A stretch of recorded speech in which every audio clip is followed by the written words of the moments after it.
Hello, hello. Welcome back to the Trading Triangle. You will see bits of me today. Unfortunately, my laptop needs updating. I didn't have enough time to do it before we went live. So how you doing, Kaye? Better than me, I'm I doing great. Happy New Year to everybody. This is our first show for the year, right? Yes, definitely. January 5th, so first one of the year. And it's been an interesting first week, or first-ish week.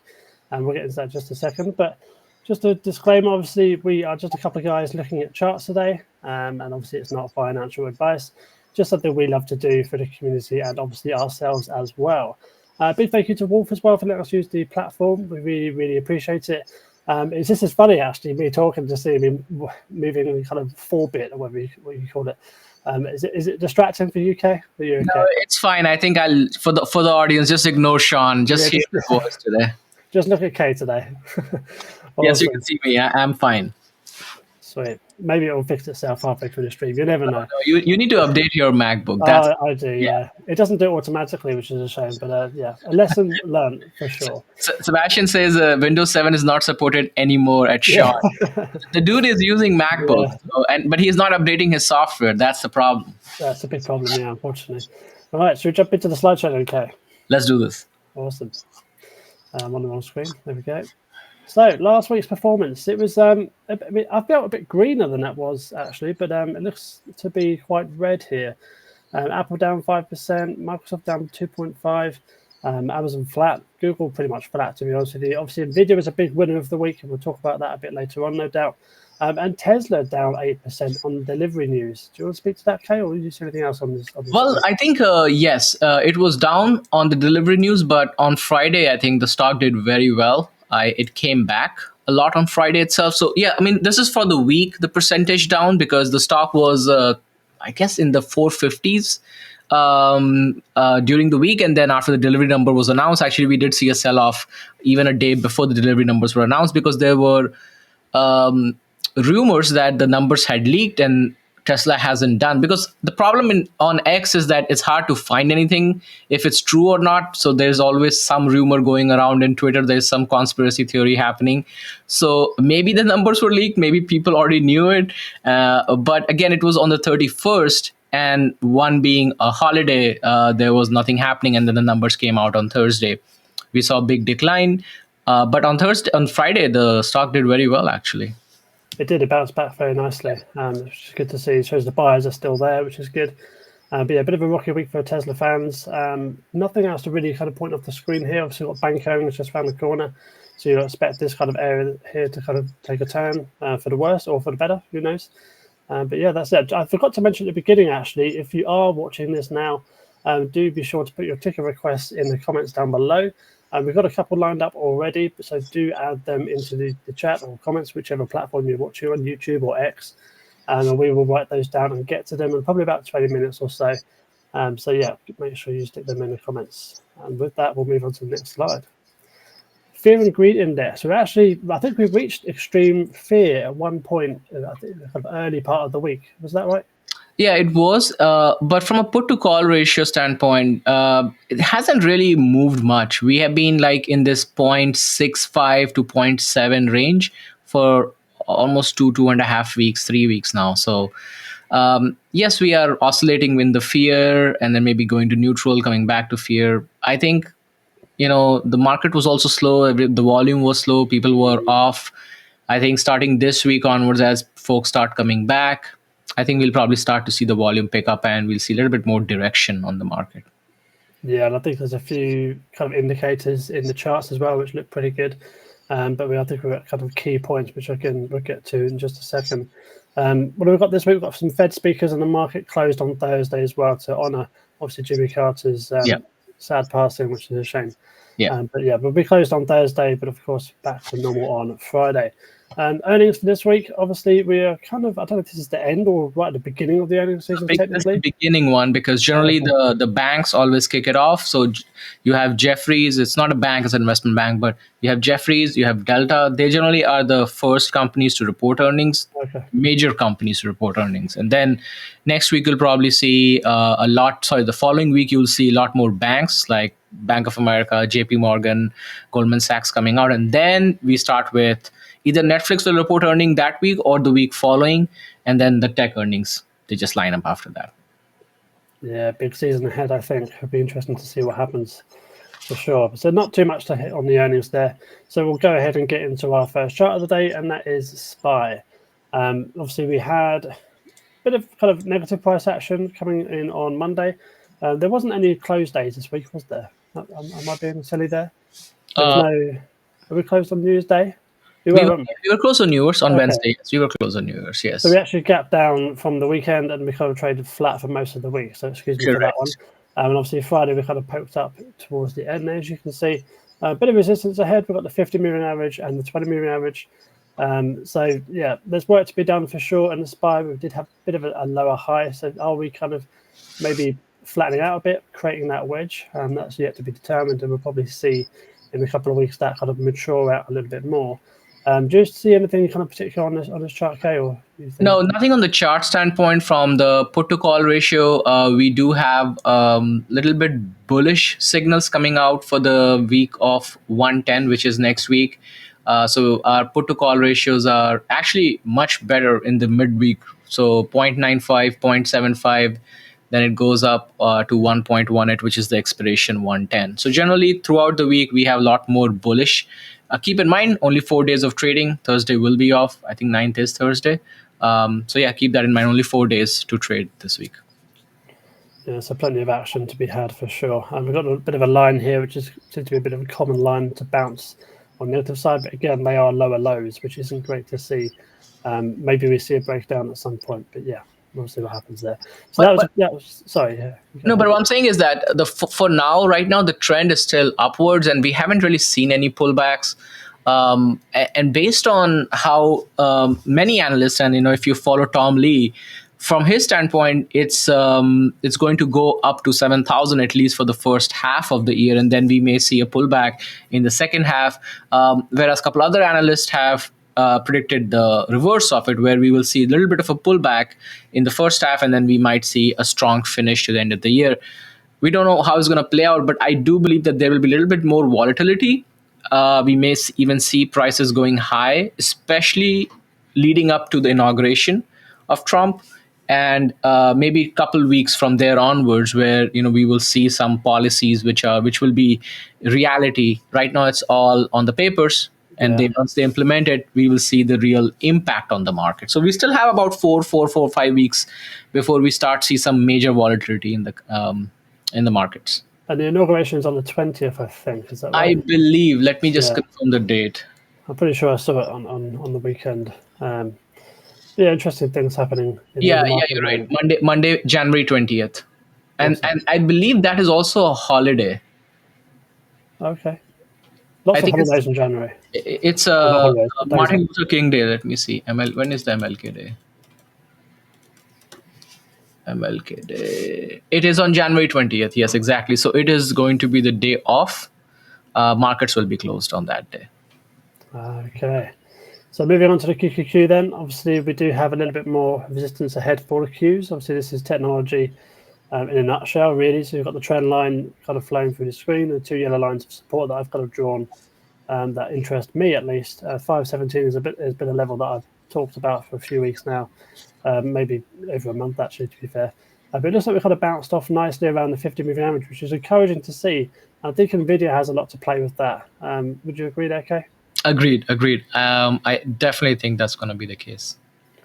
Awesome. And of course, we can check out QSI. I think Kaye's going to write that one down now. Yep. Before we jump into our individual picks, we will just reiterate, obviously, putting those tickers in the comments, a bit like you just did there. Obviously, we will get to them.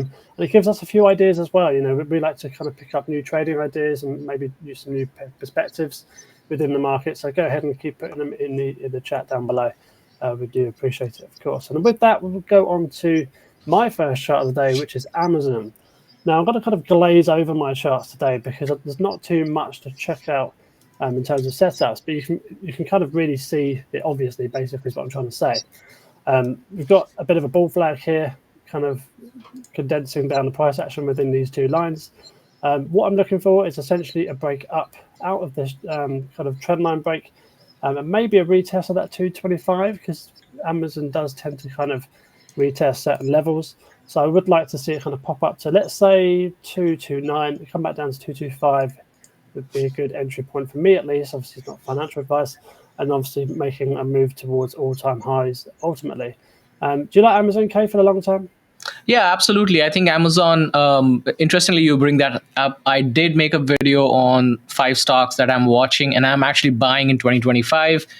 There are actually 2 additional ones as well on top of 5. Go check that video out. Amazon is one of them. And it's definitely on my top list for this year. Spoiler alert. Mm-hmm.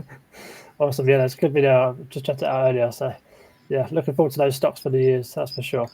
So that's it really for Amazon. I mean, there's not really too much else to say on the chart. If you do continue to break down, of course, and I've got this kind of 212 level, which again is a point of interest for me. Not a huge volume point, as you can see on the right, but it is a bit of resistance that I kind of see, maybe a slight gap fill there as well for that one. So that's Amazon. We'll move on to, I've pressed the right button. We'll move on to SMH, which is the semiconductor ETF. It's actually my pick for the year, and we dove into it last week. If you didn't see it, we got a picks for the year. I might just spoil it now. This one was obviously mine because I just mentioned that, and yours, Kaye, was NVIDIA. Am I right?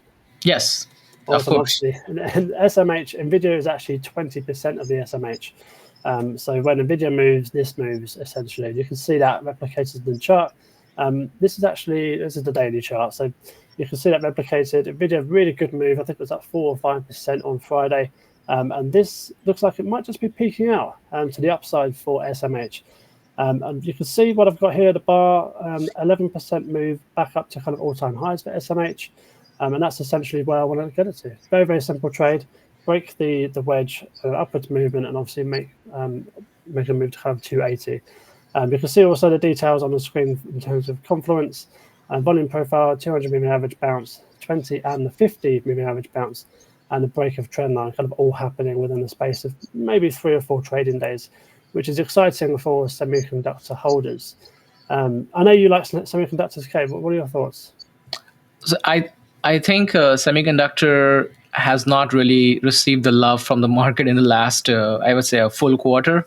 So I'm really looking forward for the semiconductor trade, and especially a lot of these stocks like Nvidia, AMD, even Qualcomm. They have not really performed lately. I'm going to leave Intel out of the picture, but between AMD and Nvidia, Qualcomm, I think these are 3 players that I am heavily trading and investing. There's another one, Micron. So we haven't really talked about Micron a lot.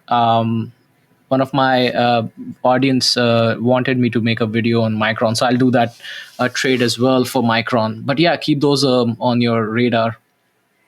Yeah, it's definitely a exciting space that I'm kind of looking more towards, especially in the last couple of months, because I like this price action. So I like to trade wedges. Essentially, I like to trade trend lines, but trend lines do often come with a wedge kind of formation. And with that, I'm going to give Kaye a bit of time to write down all these tickers because they're coming through. I have already written down. Oh, yeah. So I have all the tickers written down. So once we are done with our charts, we'll get right into the tickers. Awesome. And then with that, obviously, we'll move on to where you can find me. You can find me on X at SeanTrades_. I think I'm streaming on there now, so you can just click the follow button there. Posting kind of trades and obviously kind of my thoughts around the market fairly regularly. YouTube, I'm looking to go live a little bit more this year rather than actual videos, so you can go and join me over there. And TTR, which is my trading community, and all the details for that are in my profile on X. You can basically join a community, which is always good fun within the trading area.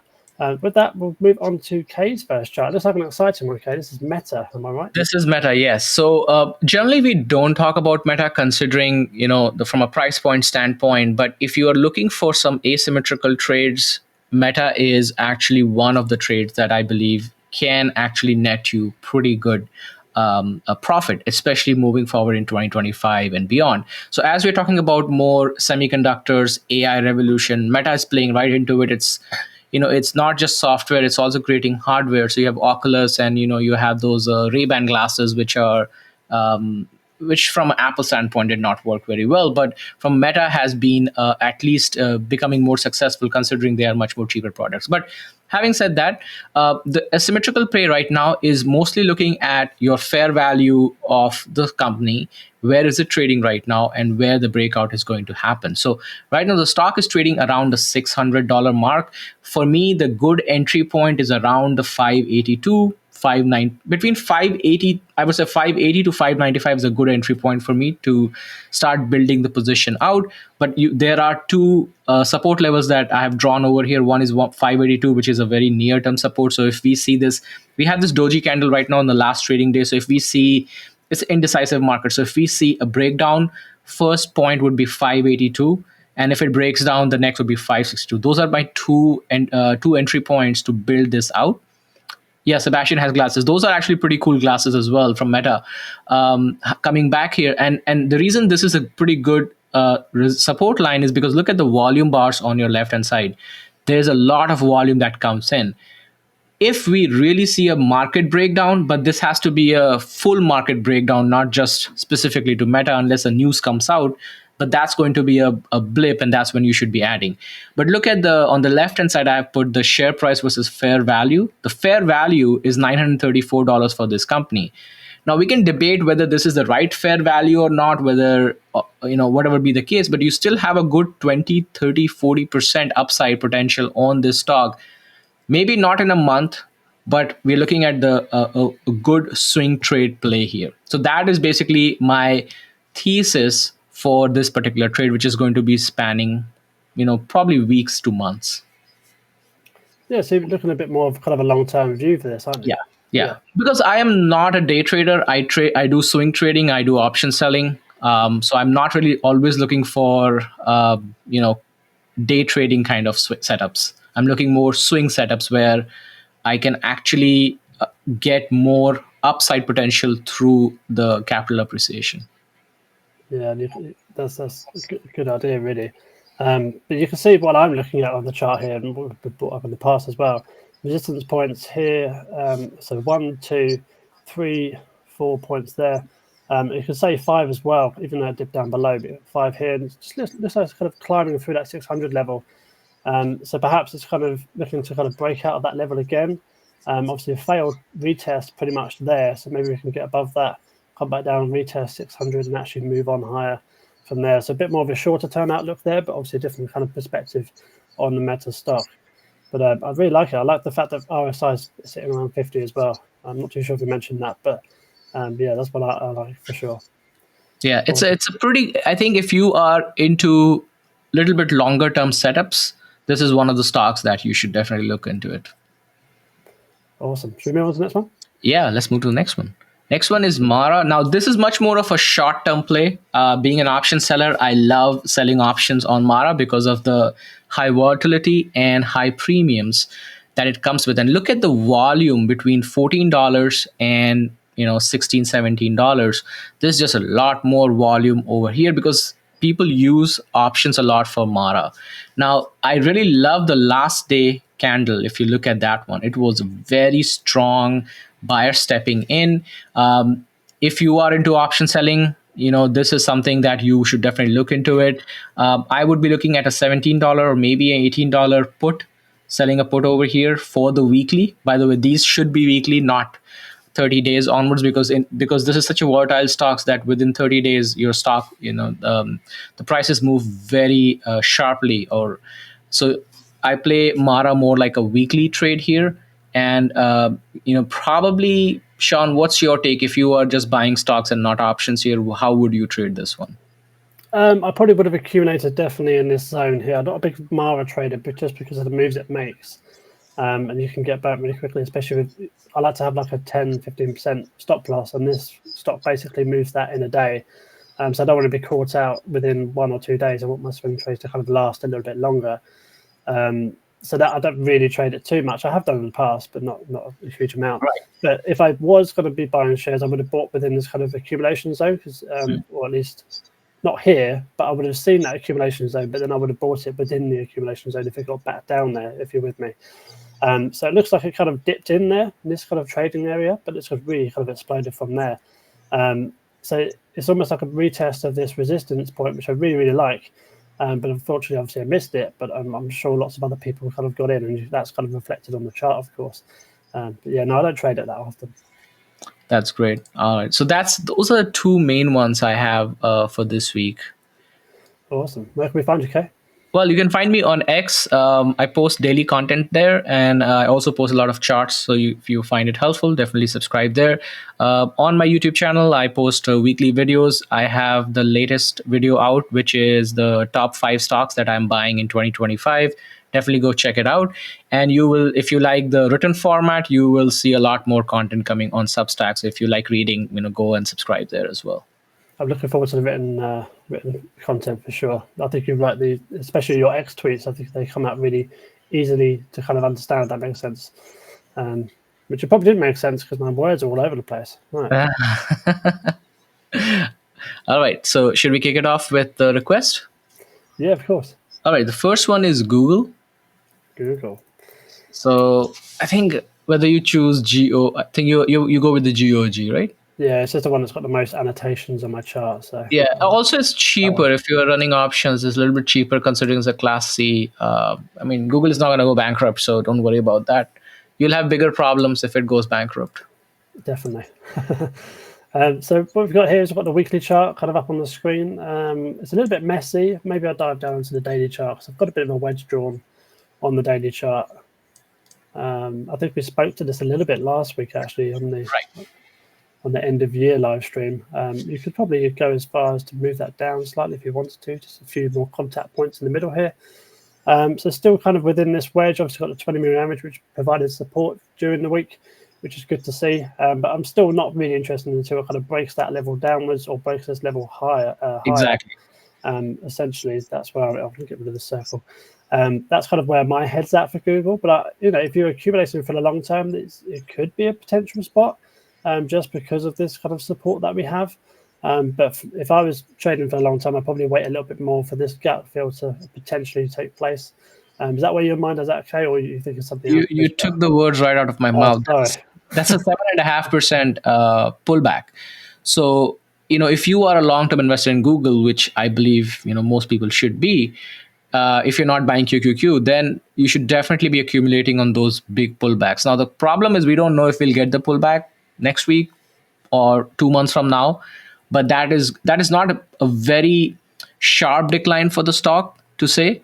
So we can expect a 7% pullback, once the market is a little bit weak, you see some fear in the market. But considering we might see some bullish indicators in the next couple of weeks, we might not see that pullback anytime soon. Yeah, interesting stuff for Google. Definitely one of the bigger players. Interesting to see what happens on earnings as well.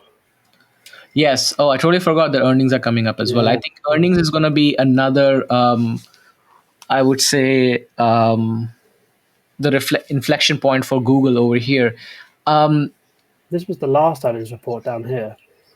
It looks like it kind of pumped up overnight, maybe 4 or 5%, I think that is. And there's subsequently 4 or 5 days after that, just kind of flattened out. Yeah. Which now, looking at it, obviously it was a great time to get in because we've got previous resistance. But yeah, no. So that could be another case, right? I think in 3 weeks, Google reports earnings. So we could see a little bit of a consolidation, maybe go, retest that resistance level and may see a breakout, leading up to the earnings. But I guess we'll cover Google a little bit more in detail as it gets closer to the earnings. Is right now it's all speculation. Of course. What's next then? Next up is LYFT. LYFT, yeah. So this one's had a good couple of days. I was looking at this chart when I think it was David brought it up before the stream. Let's have a look at the weekly. I was looking at the chart. I was thinking, it's got a lot of resistance ahead on both time frames. So here on the weekly, we've got basically sitting at the 20 moving average resistance, and the 50s coming up just around the corner at about 1470. I'll stick a line in there now just to pop that in. And then we go back to the daily, and we have that kind of same line sitting around the 200 moving average, which is the red line on the screen there. So it's got to, for me, it's got to get through all of that resistance, which again, there's a lot of price action to happen around that area, but it's still, for me, for a long, it's got to push through that and obviously make a support and move higher.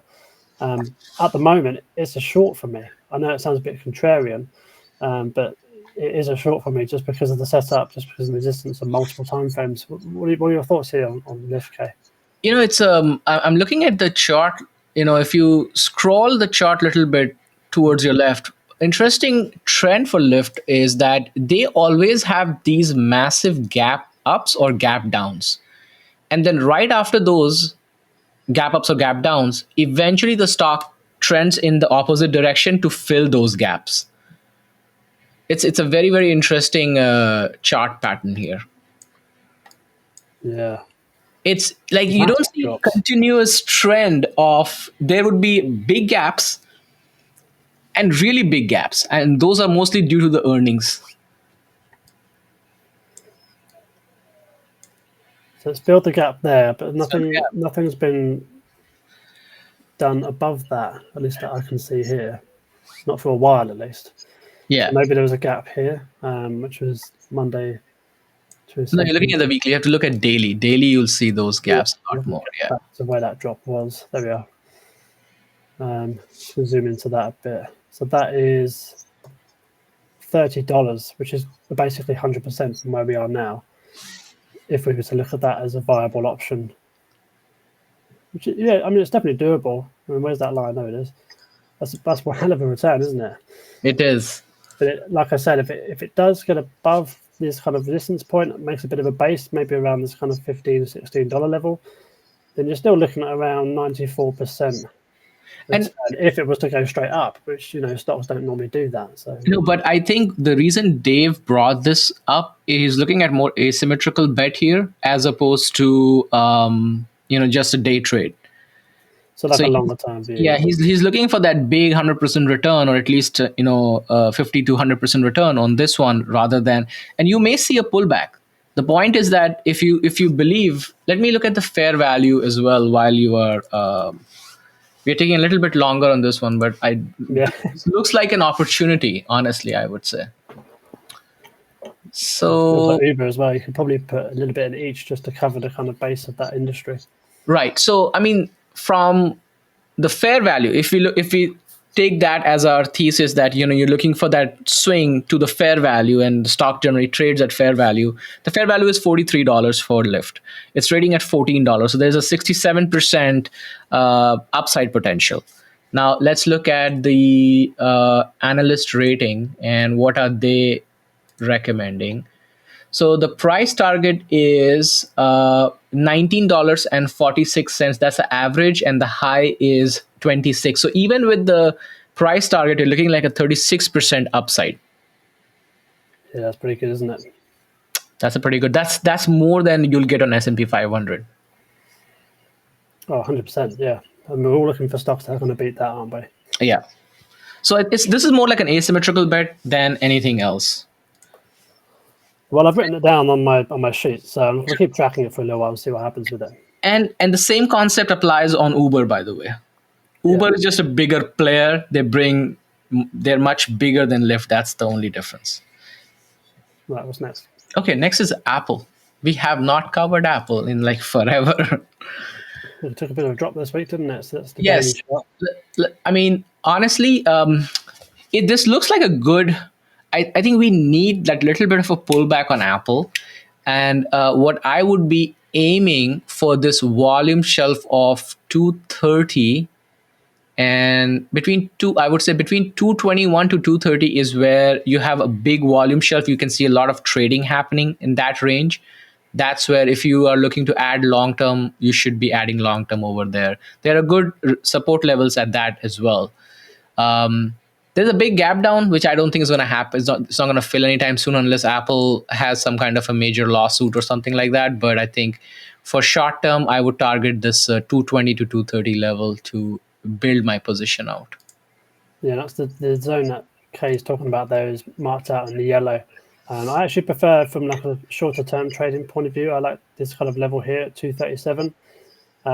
Just even if it's like a short term bounce back up to kind of this 242 level, just honestly basically like a day trade is what I'm getting out there. So yeah, that's another option you can have a look at potentially. That's kind of it for Apple, isn't it? Really? Yeah, that's pretty much how Apple is. Next up is QSI. I've never heard this one. Quantum C Incorporated. You're going to get a lot of quantum stocks, I think, this year. Yeah, it's a very popular because I think a couple of analysts on CNBC they'd say quantum computing is the next trend AI is not the next trend. I mean, every year they change trends, but I think AI is going to stick for a while. This is a market cap of 612 million. Oh, So pretty small company. Their earnings they brought in. So they bring in less than $1 million. So this is a pure trading stock. This is yeah, don't think of definitely. an investment standpoint. So on the weekly, there's nothing too much to shout about, apart from obviously the recent resistance of July of last year. If we go down to the daily, you can see it again, quite evident there that the volume is kind of at that point as well, ish. That's where the most volume comes in, apart from obviously down here. So that could be a point of entry in terms of a long, but again, it's a bit too risky for me to get in at those levels. Maybe if it builds a base there, perhaps, and it gives time for the moving averages to come up. Because I don't like to just jump into these stocks. I'm sure you're the same, Kaye, but they're just a bit too risky for me in terms of there's not much risk management. Sorry, risk. What's the word? Not much safety, basically. Yeah, I think if you want to throw in as like buying a couple call options, because the considering it's a $4 stock, the I mean, if you want to gamble it, you can definitely gamble it on this one. It's going to be a news driven stock for sure. So if there's a lot of news behind it, you may see those pops. And if you're already in the trade and you are in profit, you should be taking profit along the way. So this would be a good practice on how to have good discipline in trading. I think these stocks Yeah. actually can teach you that more than the Max 7s or the bigger stocks. We have a comment here from Sebastian. Kaye and Sean, watch out in January. There could be a bigger correction in play. Not sure if long is the best play right now. Drainage of liquidity, bond interest up, Fed loan rate equals 11%. I mean, that's definitely a view that a lot of people have had. But So whether the market goes up or goes down, one thing you can be certain: there's going to be a lot of volatility. So if you trade the volatility, this is the month for you. yeah, yeah, for sure. I trade both ways. Obviously, I do prefer the long side because it's a little bit easier to manage risk, in my opinion. But there's no reason why I would not take a short for sure. But until I see those indicators, then I will continue going to the upside for now. What's next, Kaye? Next up is IWM. That's actually one of the. That's also Tom Lee's prediction for small and mid cap. I think one of the audience members brought it last week as well. So I did a little piece on IWM myself during the week on X, and it was basically kind of pointing out the fact there's lots of volume. Let's zoom out a touch. Like a ton of volume basically where we are now, and if we don't react to it now, then obviously further downside ahead. Looks to be the case so far as you can see on the screen. It seems to be kind of pushing up from this kind of point of volume. So again, I wanted to kind of break out of this zone first, but the higher part of the zone here is 226. So that's the level I wanted to kind of break out from, maybe retest and obviously make a move higher, because you can easily swing trade this because it's not the fastest moving asset, of course, not like most stocks. You can easily swing trade this, within these ranges of 226 to 244. Obviously, to the downside, then 216 down to 200, and you can still make a pretty good amount of money, in my opinion. So yeah, that's my thoughts on IWM. Obviously, Tom Lee has his. Do you have yours? No, I actually don't trade IWM that often. I'm mostly, if I'm trading index, I'm sticking with SPY and QQQ. So I don't really have an opinion. I do invest for long term in IWM though, and I just DCA every single week on IWM. Oh, that's interesting. Nice. Yeah, it goes up, I buy. If it goes down, I buy. Long-term investing style. I like that about you. Right, Okay. awesome. That's the IWM. What's next? Next is HIMX. Himax Technologies. Not Yes. sure what they do. I think this one was from Sebastian, if I'm not wrong. Yep. Likes to bring up these kind of kooky names. This one we've actually done, looks like some sort of technical analysis on it already. It's a fabulous semiconductor company Ah, from China. I just wonder if we looked at it. I mean, I'm not sure. It must be a recent stock. It's Taiwan, not China. It's Taiwan. Got a Yes. couple of good lines here of resistance. It seems to be kind of reacting quite nicely to them. Well, not nicely at all, but in negative fashion. Again, this is the weekly chart, which is not the best. We'll go into the daily chart, see what's going on there. Still, it needs to find a little bit of support here. Don't you agree? It is absolutely. I think that support is a solid support. Let's and there's a lot more volume building over there as well. I'm not sure I'd be buying it here. There is interestingly, I didn't know that there's a buy rating on from Wall Street and from many other analysts. There's a strong buy on this particular stock. So I think it plays to the same thesis, right? If we see strong momentum in Nvidia, AMDs of the world, it will push the SMH and SOXL, and it will probably benefit these companies as well as they as the money rotates back into semiconductor, if that were to happen. Yeah, for sure. I mean, you've got this kind of block area here of down to 650 to kind of 7. That would be the only kind of point of adding for me, or even getting into position. But for now, I'll be staying away from it, just because it doesn't look too stable at these levels. I mean, I could be completely wrong, and on Friday it will be up here somewhere. But for me personally, it's not my choice of stock. I will write it down though. Why not? Next is JOBY. Oh yes, currently in a trade on this one. Oh, so perfect. Then you can speak to it. Yeah, And let me just say this. This has a buy rating across the board from regular analysts, from Wall Street. Everybody has a buy rating on this one.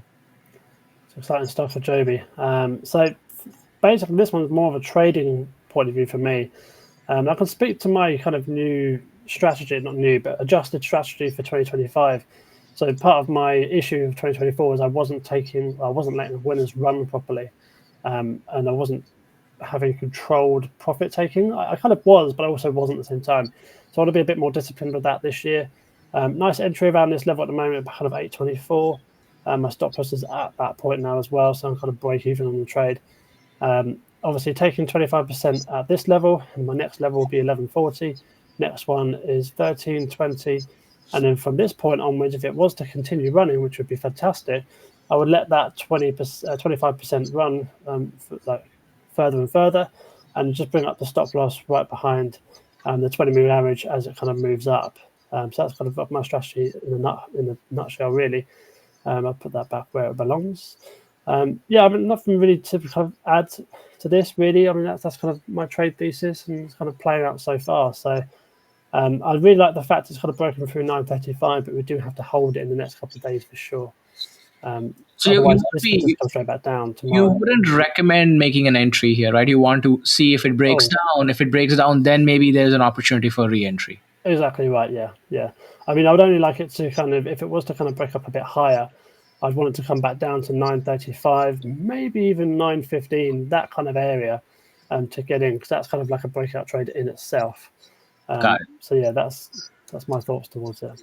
Okay, I think since we have a lot of tickers to go through, let's increase the pace here for us. So next is Momo, MOMO.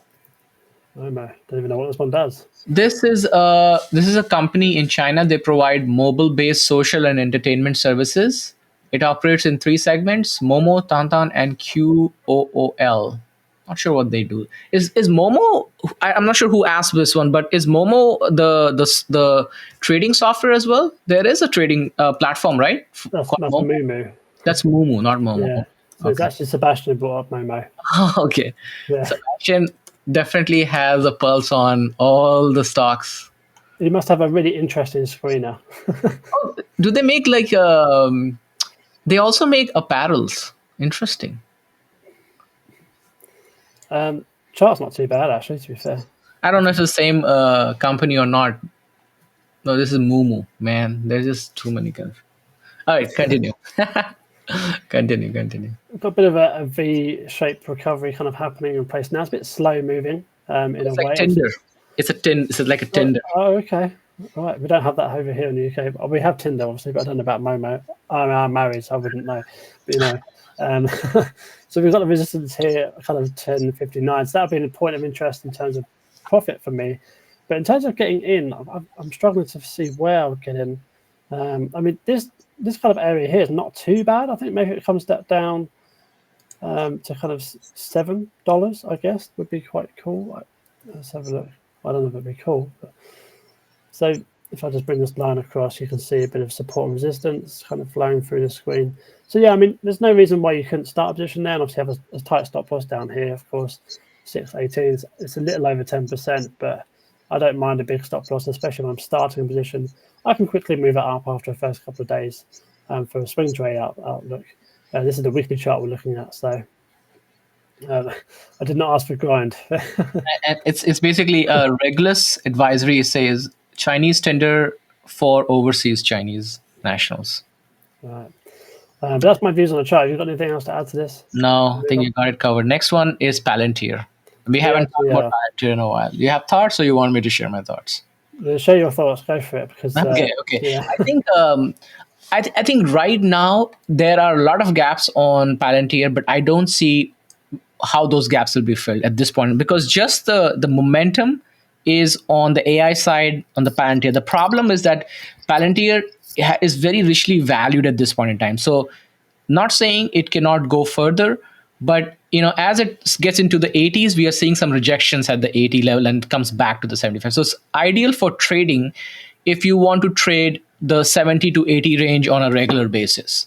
So I would say a good entry could be about 75 with a very tight stop loss, and it will be a day trade kind of a setup. And you probably should take profits. If you get in 75, maybe 79, 80, that should be a profit level. Get out at least, and then rinse and repeat until it's in this range, because the range is forming for this particular stock. Either we could see a breakout, but the chances of upside to the downside risk, there's a more downside risk as opposed to the upside potential for me on Palantir. Yeah, you speak about asymmetrical bets earlier. Yeah, it's not an asymmetrical bet on this one. That's the problem. It's now if you run weekly options where you're doing wheel strategy, this could be a good stock, but keep in mind it's a very tight, rope you're walking, because if it takes a pullback of 10%, then you're stuck. Exactly. I'm just drawing out on the chart a couple of potential moves. Obviously, come up, retest to kind of 80 level and then move up higher to kind of 100. It's a nice round amount. Or, this really kind of solid trend line that's been forming since the middle of November. We tried to break actually on Thursday, but didn't quite make it. And then really obviously powered higher on Friday. So that's a really kind of strong trend line, because obviously with the price action we've seen throughout the last couple of months, that appeals to me in such a strong way. I know we're going on about this a little bit more, but I like the downside for sure as well. Look at the comment from Regulus Advisory. Just put it on the channel for everybody. It's fun. Yeah. So Kramer, if Kramer brings up a stock, generally people go the reverse, inverse Kramer. But hey, who knows? But all jokes aside, if you think about it, when a stock generally runs up 300+%, can it do another 300%? The chances of doing another 300% versus actually pulling back, you probably will bet, if you were a gambler, you would bet on the other side. I'm not saying it'll come back down to the 20s and 30s, but it could come down to the 70s, 60s, right? That could happen. Yeah, that's perfectly normal. Stocks do that all the time. Yeah. Okay, next up is AISP. Airship AI Holdings. Yep. Daily chart's been extended quite nicely. It's come, what a move that is, from 191 up to kind of 589. So that is percentage-wise. It's a penny stock. Yeah, of course it is. Yeah, it's 200%. You could probably draw a fib extension here. And the move was there. That's the peak there. Bring that down to the major thing here. Yeah, I mean, nothing too cemented there. We've got lots of kind of touches around this area, kind of lines up nicely. But this is a little bit skew-whiffed, probably a bit too extended, I think. So we'll get rid of that. I sometimes draw them and then take them down immediately. And that was one of those. So any opportunity you see here? No? It looks like there's some support around 528 for sure. We've got kind of resistance here back in June of last year, and obviously it looks like it's coming back down to these sorts of level here. So maybe if it bases out here, I'll be interested, but I have to wait for the moving averages again to come up that kind of level. All right. Next up is Sound, SOUN. I think Oh, that's SoundHound, right? yeah, it is. All right, go for it. It's your stock.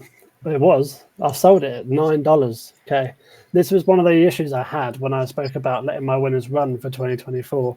I could have made a lot more money in 2024. I mean, don't get me wrong, I made money, but I could have made a lot more. And this is one of those cases. Unfortunately, I took profits at 9, like full profits at 9. But I was just an idiot for doing that, because obviously subsequently since then it's gone up another 144% ish. So yeah, let your winners run, people. Yeah. Learn from your mistakes. But I would also say is take profits, because just to give you a little bit perspective, this company is a $7 billion company on market cap, and from an earnings standpoint, they bring $33 million. It's not sustainable. So when the crash will happen, it's probably going to wipe out. So if you're trading this and you are in profit, make sure you keep taking profits and off the table. Right. Next up is OKLO. Thanks, Sebastian. Oh, we did cover that, right? OKLO? No, we did not. No, I didn't know. That's a nuclear stock, isn't it? Yeah, I think so. That's a nuclear energy. Oh, look at that. What a move on Friday.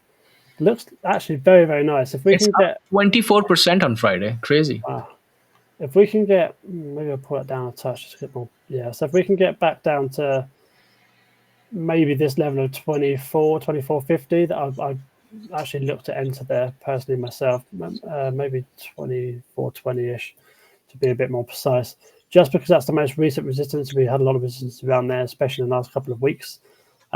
Stock obviously wants to go, and obviously lots of volume as well on the right side here. So I like it for obviously continued move higher. I wouldn't get in here though. That's my only downside there. You're looking at the daily chart for Oklo, right? Yeah. Okay. Yep. All right. Next up is RGTI. Another quantum stock. Oh, you know all these, huh? Yeah, this is another one. Don't. This is another one that burnt me this year. It didn't burn me. I made money again, but I could have made a lot more money. I think I sold it. Now, this is going to be really embarrassing for me in front of 3,000 people, but I think I sold this at $250. I bought it in the ones, but again, I sold it at $250.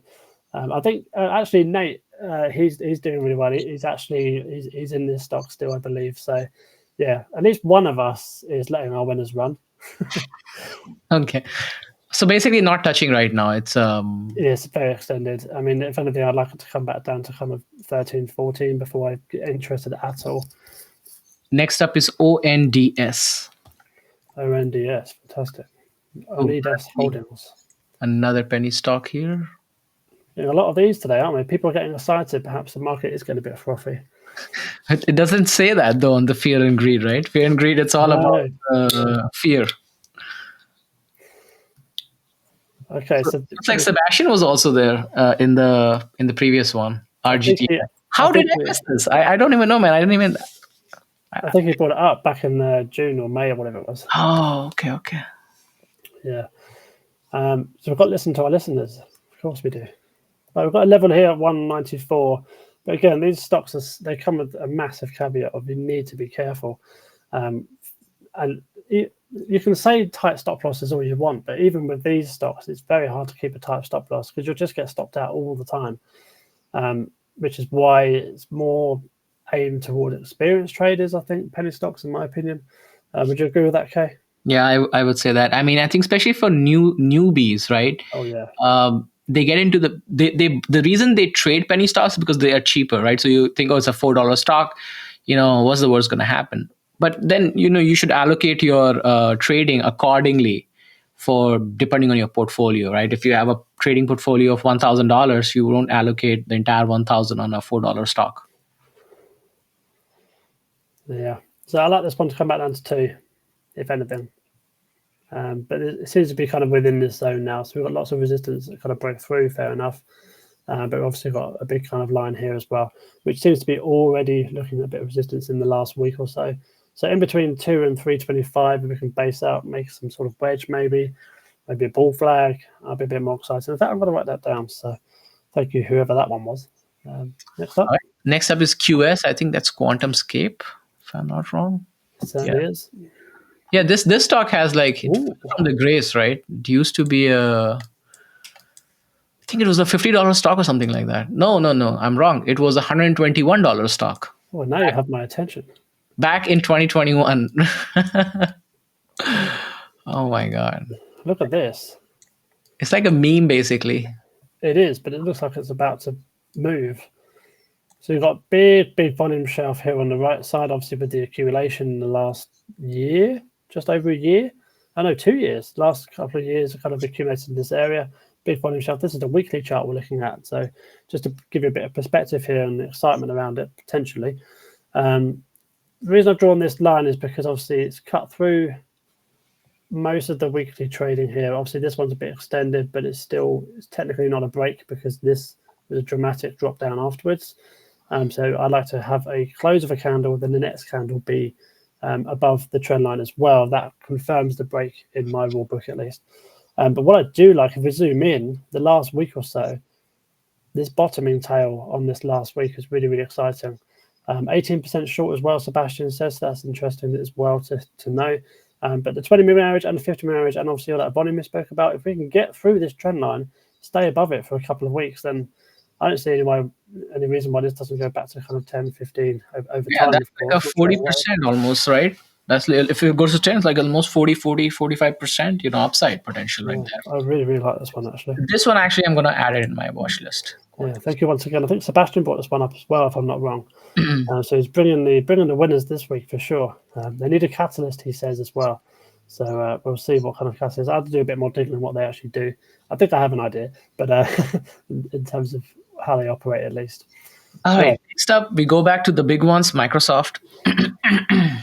Microsoft. We'll start wrapping these up in a second as well. So I think we've got a few more, have we?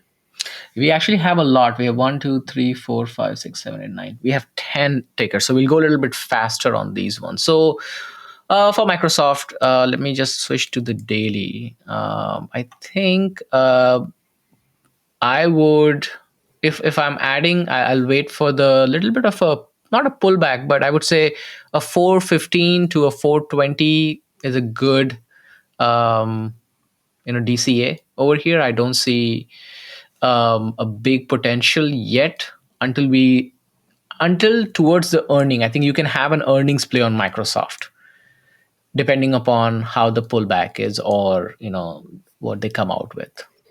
It's interesting. On my notes, I've written long Meta, long Google, long Microsoft, just because of this weekly candle looks really, really promising as well, because it's kind of battled back above the trend line, which again only turns to more upside of kind of spiky QQ, a bit opposite to what Sebastian was saying, but yeah.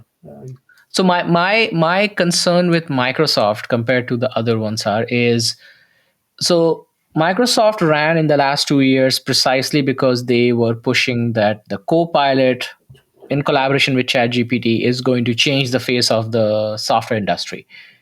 That really hasn't really happened, right? Copilot is an additional feature which they are, of course, companies have to buy, and not every company is buying that. And it's still not, because I use Microsoft products on a daily basis. I can kind of give you my user experience. I've talked to a lot of people who use that.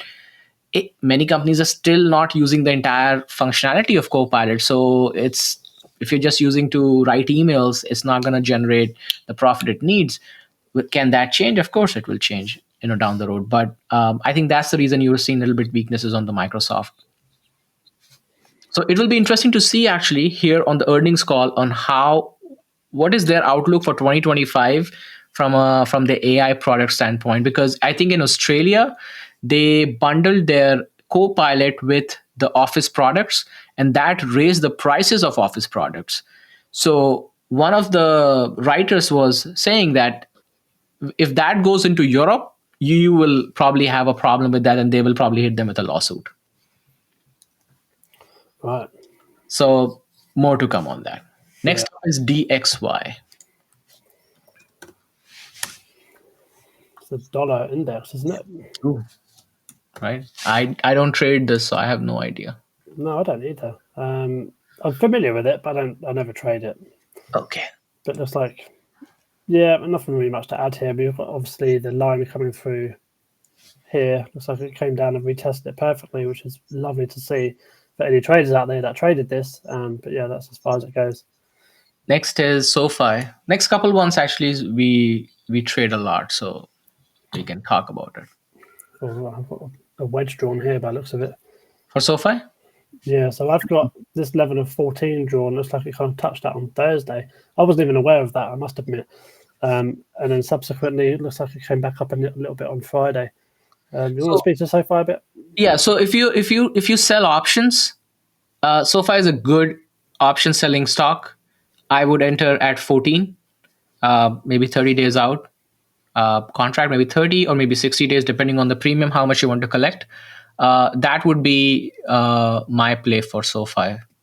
$14 in strike for 30 or 60 days out expiration. Nice options chat there. But lots of support around this sort of area, which is obviously why I've drawn those lines. So yeah, more upside to come potentially for SOFI. Next up is HIMS. That's another one. Another very popular one. Yeah. I have traded HIMS a few times. I just don't trade that often. So it looks like I've drawn the zone of 23 to 25.50 on the screen. Dipped into that in this previous week, and obviously it looks like it's kind of been brought back out of that. But for me personally, I wanted to kind of break out of this downward channel that seems to be forming on the daily chart. So for now, I'm leaving it, but I do like it for further upside if it does break out to the upside. Likewise, if it breaks down, perhaps probably won't get into it just because of the the nature of this potential move that's happening now. So yeah, I agree on that one. And if you're selling options, I would look into an entry of maybe $23 or $22 on HIMS. And then you can probably do a similar setup of expiration of maybe 30 or 60 days out to collect the premium. Okay, next up is TMDX. This one keeps popping up on our live streams every now and then, but yeah, it's still just a dead stock. Let me see what it is. TMDX. Looks like I was kind of half right. I would not touch this stock. It has a 25% short interest. Great. Whew. They are a commercial stage medical technology company engages in transforming organ transplant therapy for end stage organ failure patients in US and internationally. Healthcare equipment, basically. They make healthcare equipment. Yeah, I don't think any of that matters if there's that much short interest. Yeah, it's they're betting on the company to fail, huh? Looks like it. It's a bit of a tricky chart, but I'm just not going to I'm not even going to entertain the idea. But it needs to set higher lows before I get interested in a long I mean, if you look at it, the stock is if you switch to the weekly, we had this very sharp sell off. You see this big long bar from 129 going to 82. That was a very strong, sellers coming in. So right now it's not the time to actually. I mean, I don't know the company enough to say, but I generally don't touch stocks like this, even from a trading standpoint, because yes, there is a strong bar, but I don't know if it can break this resistance of 87. That's still further up. I agree with Sebastian. I think it's a dead stock for now. Okay. All right. Next up is HPE. Not sure what this is either. Hewlett Packard. I haven't heard of this company in forever. Just still quietly operating in the background. Yeah, I mean, this is a weekly chart. Seems to be edging up nicely in the last 4 or 5 years, basically. Yeah, I mean, it gave you almost a 29% ROI last year, so it's not bad, actually. It's a nice uptrend, making higher highs. Potential previous resistance kind of breakout trade almost on the weekly chart, but it'd be, I think there's better opportunities elsewhere personally. Because obviously with the resistance kind of move up, bounce and move higher, but you're only really making 10%. And this is a weekly chart, so you're making 10% in probably 3 or 4 months. You can make that elsewhere in less time, in my opinion. Yeah. It looks like my camera's kind of come back. Like I'm a bit more smoother. Wow. Anyway, that's not important. Let's move on to the next one. HPE. No, that we covered that, right? So Hood. Next is Hood. That's. Robinhood. Here we go. Have you been trading Hood lately? No, I haven't. This is another one that got away from me in 2024. I traded it. Again, this is basically another example of me being an idiot and not letting my winners run. But again, I made money on it. So I think that's it's all you can ask for. if you think about it, if you look at the chart right now, it's forming a nice little wedge here, and we have a good support at 37. 37.24. Yeah, I think You you're have right. decent volume building up there. There's the wedge that Kaye's talking about, I think. So Yep. it's like it's actually kind of broken out of the wedge, in my opinion. Well, not broken completely, but it looks like it's breaking out of the wedge. Should I say? Higher highs coming in? Well, actually, no, it won't be higher highs because I think it came into the market into the 50s. I think. Oh no! Wow. Ooh. High highs is 85, so we've got a long way until that happens. Yeah, and it has a very solid support at 37. So Yeah, so this could be a good risk to reward potential trade. Again, I'd have to do a little bit more research into this, but I like the way it's setting up for sure. Yeah, no, I like Hood actually. Might like yeah, that no, one this is back on the list again, especially if the analysts have predicted that the financials will do much better this year. So we're looking at SOFI doing better. We're looking at Hood doing better, considering they're also in the fintech space. So this is definitely back on the radar. Next up is NU. New Holdings. I think that's Yes. South American bank. That's like a fintech as well, right? Yeah, South American one. Okay. Well, yeah, but nothing's really happened since we last looked at it. To be honest, it actually took an even further dip down. So we have a classic case, actually, a little bit of education for all of you here. Classic case of a bear flag, which has already played out. So obviously, price drops. It attempts to kind of make a move higher, and then it breaks down below that, and obviously forming probably another bear flag as well. So see what happens there. But I really like to trade bear flags and bull flags. I don't know if you do, Kay. That's amazing. That's gonna be pretty good though. So we are looking at the second bear flag plays out, then we are looking at what, a support of $9. Actually, you have a very big support at $8. This So I've got a big one set at 971. okay. So we've got different support levels there. Yours is a bit further down. Yeah. I'm looking at like a very big support level at 805. Unless hold on, let me. We do actually have a little bit of interesting technical analysis on the monthly chart. This is the 20-minute average. Seems to be kind of reacting off of that slightly as well. Yeah, I'm looking at 807 as the support level. It's So that's down here. yeah, that's like I mean, if it comes down here, that's you have so many touches there. That's like 1, 2, 3, 4, 5,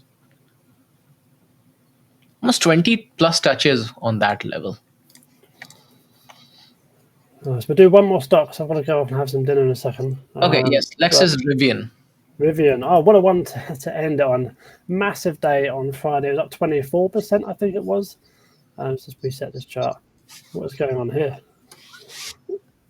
Come on, laptop. Next, yeah, 24%. Yes. So I previously did a couple of drawings on this, and you can see on the screen the drawings now. Big wedge. I wanted it to kind of break out of this wedge, and it's done that emphatically on Friday to the point where it actually might be a bit too late to get in for the initial move. But I'd like to see what price action does in the next couple of weeks, see if it calms down slightly, maybe it comes down to these levels of 15 again, to again pique my interest for a future trade. But I think it's going to be one of those for 2025. Because the company is clearly moving in the right direction. They've got great customer satisfaction, which is always important, and especially in these kind of startup companies as well. But yeah, I like Rivian. Do you like Rivian? I actually am going to have put that on watch list for this year. And I do want to get into Rivian from a trading standpoint. Awesome. Would you consider it as a long-term perspective as well, or not? Or not so much? No. I think Neo and Rivian I'll probably trade often, but not from a long-term perspective yet. Fair enough. And that basically concludes our session for today. If we didn't get to your tickers, we obviously really do apologise for that. But we do go live I'm just trying to do two things at once here, which is not my proper forte. We do this every weekend, every Sunday at 1 p.m. Eastern time. So obviously be sure to get those tickers in before then. Obviously, we do appreciate that. I'm sure we can write them down. We can allocate time a little bit easier. Maybe do one less stock for us, for example. So yeah, I'm sorry if we didn't get your tickers. I know there was a few out there that were still remaining. Concluding this, I think we just say trade safe for next week. Anything else you want to mention? Happy New Year, trade safely. We did cover 25 requests today, so I know we went over. Wow. Yeah. So we lost we had 3 more requests, but yeah, we did 25 today. Yep. Kicking off the year in style. Once again, of course, Wolf, thank you very much for us using the platform. We really appreciate it. We had almost 4,000 viewers today, which obviously is a massive amount of viewers. Obviously, the market being the way it is does help as well. But we're here to give our trading perspectives, and we really enjoy doing so. And with that, Kaye, we'll end it there, shall we? Absolutely. Safe trading. See you next week. Take care, everyone.